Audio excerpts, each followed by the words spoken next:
मुल्क की सियासी सूरत हाल बड़ी दिलचस्प हो गई है। एक जानिब हम देख रहे हैं कि अदालत की जानिब से तहरीक इंसाफ को रिलीफ मिलता दिखाई दे रहा है, तो दूसरी जानिब हुकूमत की जानिब से बानी पीटीआई पर नए केसेस बनाए जा रहे हैं।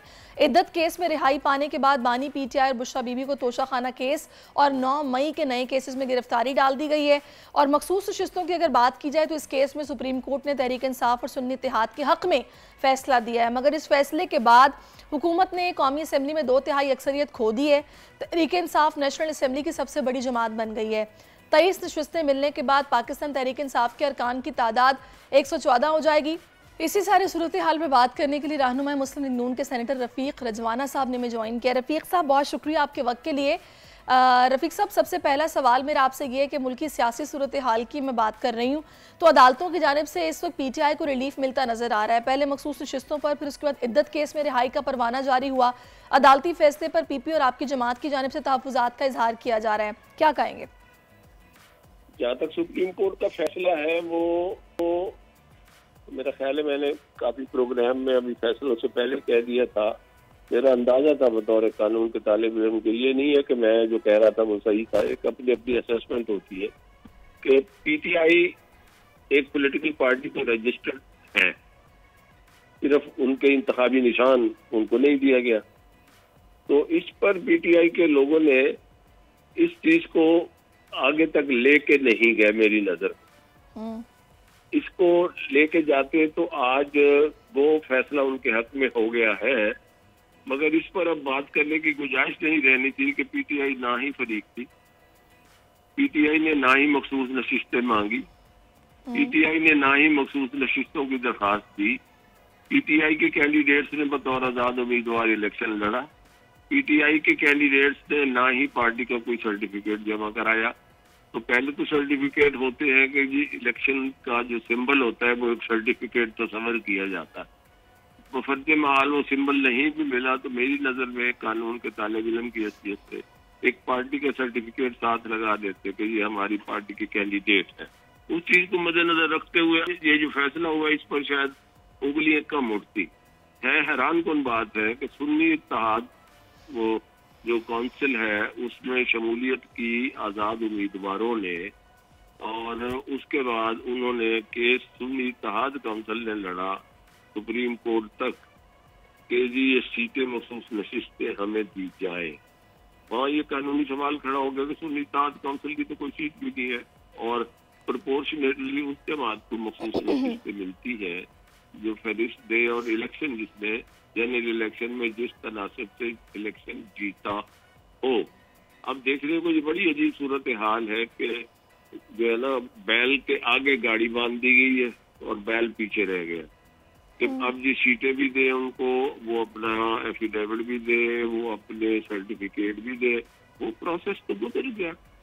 उसको कैसे वापस लाया जा सकता था कि जो प्रोसेस गुजर गया, नॉमिनेशन नहीं दिए, फहरिस्त नहीं दी, अपने आप को पीटीआई का कैंडिडेट कोई सर्टिफाइड करा के सर्टिफिकेट दे के जाहिर नहीं किया। मुझे रजवाना साहब बताइएगा कि सुप्रीम कोर्ट की जानिब से मखसूस नशिस्तों से मुतालिक फैसले के बाद अब आज नवाज शरीफ की ज़ेरे क़यादत मुस्लिम लीग नवाज का मुशावरती इजलास भी होना था, तो इजलास मनसूख क्यों हो गया? उसकी वजह क्या हुई?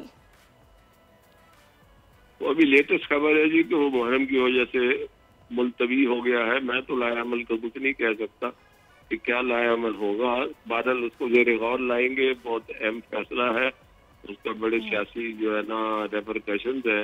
वो अभी टेलीविजन पे चल रहा था, मैंने अभी देखा है, उस वगैरह उन्होंने मुहर्रम की वजह से मुलतवी कर दी जी। अच्छा रजवाना साहब, अब देखा जाए तो सुप्रीम कोर्ट फैसले के बाद हुकूमत ने कौमी असम्बली में अपनी 2/3 अक्सरियत तो खो दी है। 23 नशस्तें मिलने के बाद पाकिस्तान तहरीक इंसाफ के अरकान की तादाद 114 हो जाएगी। तो अब तहरीक इंसाफ नेशनल असम्बली की सबसे बड़ी जमात बन गई है। हुकूमती इत्तेहाद को कौमी असम्बली में बढ़ती नशस्तों से कोई मसाइल का सामना होगा आपके ख्याल में? नहीं, कोई मसाइल का सामना नहीं है अल्हम्दुलिल्लाह। 2/3 अक्सरियत जो है, अगर देखिए 2/3 अक्सरियत आइन में अगर तरमीम करनी है और सारी असम्बली या 2/3 अक्सरियत अगर करेगी तो आइन में तरमीम हो जाएगी, ठीक है ना, और जिसमें कोई इख्तलाफ नहीं होगा, हो सकती है आइन में तरमीम। ये तो सरासर हम नहीं कह सकते कि अगर PMLN के पास इत्तेहादियों को मिला के 2/3 अक्सरियत नहीं है तो आइन में तरमीम नहीं हो सकती। आइन में तरमीम अगर मुल्की मफाद के के हक में है और वक्त का तकाजा है, और वो आईनी तरमीम जो है उस पर कोई मुखालफत की गुंजाइश नहीं बनती, तो फिर दूसरी जमातें मिलकर तो एक तरीके से आइन में तरमीम तो ला सकती। और बाकी यही बात कि सिंगल लार्जेस्ट पार्टी अगर पीटीआई है तो हमारे एलाइज हैं हमारे साथ, हम तो कंफर्टेबल है। 209 ये तकरीबन। अच्छा, अदालती फैसले की अगर बात की जाए तो फैसला 8-5 से सामने आया है, तो क्या जजेस में भी कोई ग्रुप बंदी है? क्योंकि वज़ीर दिफा ख्वाजा आसिफ की जानिब से आज पार्लियामेंट में हमने देखा है कि फैसले के खिलाफ अपील दायर करने के हवाले से ऐलान सामने आया है, उसी दिन हमने देखा था।